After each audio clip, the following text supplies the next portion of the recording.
Speaking for the trees, no matter where they're from.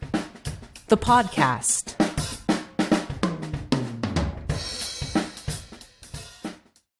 The topic of invasive plants is in the native plant movement is, I think, a little bit problematic for the plant advocacy movement because what they're doing there is drawing a line and saying, here are plants that are worth saving and here are plants that are not worth saving. And there's demonization that often happens of the introduced plants.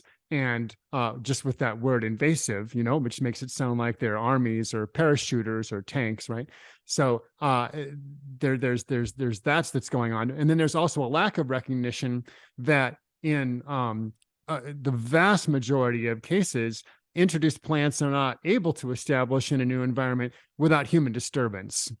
And so human disturbance being the vector for these new plants, human disturbance is what needs to be addressed, because crop plants are not considered invasive. And so you have the perversity of being able to stand, in the middle of like an agricultural zone, like the Central Valley, or the Midwest or wherever, where it's agriculture as far as you can see to the horizon. But the criticism, and the bile or whatever is being brought to bear against a few plants that happen to be growing along the road or in the ditch there as being not native and not belonging, and being like, well, they wouldn't be here if the road wasn't here and the farm field or the orchard wasn't here, And so certainly not all native plant advocates have this attitude. I think that it's a subset who this is their cause, is that they want to get rid of all introduced plants. And some of them use very violent rhetoric, along this too. And so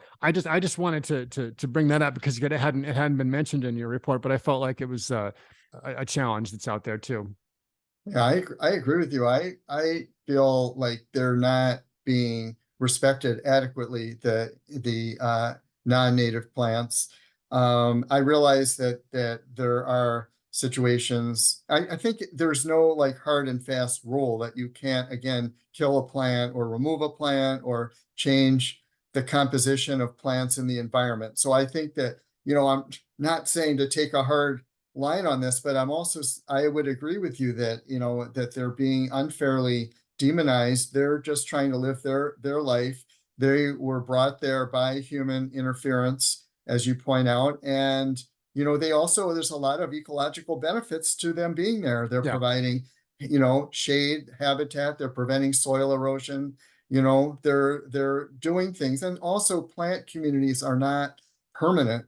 So let's say you have a situation where there's invasive plants or they've taken over a certain area. It doesn't mean that looking ahead 50, 100, 500 years, if you leave it alone, that there's still going to be a monoculture of whatever it is that plant that you don't like.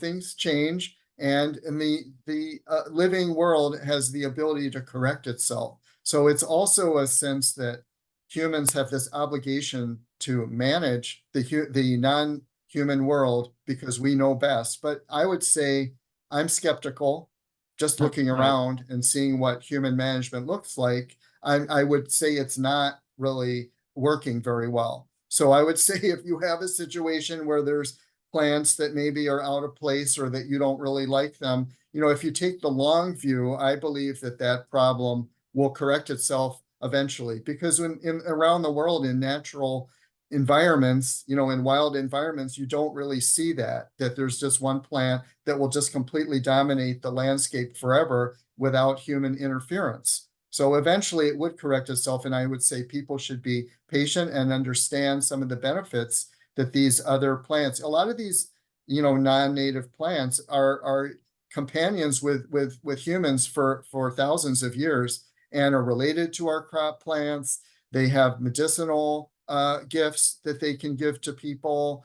They're maybe beautiful, so there's a lot of different aspects of what they're doing, that should make us rethink, the negativity that goes towards them. And I agree, it's not everyone, but I think that, it's important to kind of go out of your way to think about how can these plants that we don't particularly think we like, how can they actually be looked at in a positive light?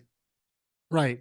Right. Yeah. I think that recognizing the subjective quality there is important too, and is often not acknowledged, and so the idea that, because it is in so many cases simply that, it's that plant is not liked, or for some reason, being able to prove that a plant is bad for a place is actually a very challenging thing to do, and in the field of invasion biology itself, there's a great lack of consensus. They're having debates all the time. Like on the science end of it, it's a very nuanced, discussion, in contrast to what's happening in popular media, or in certain circles or whatever.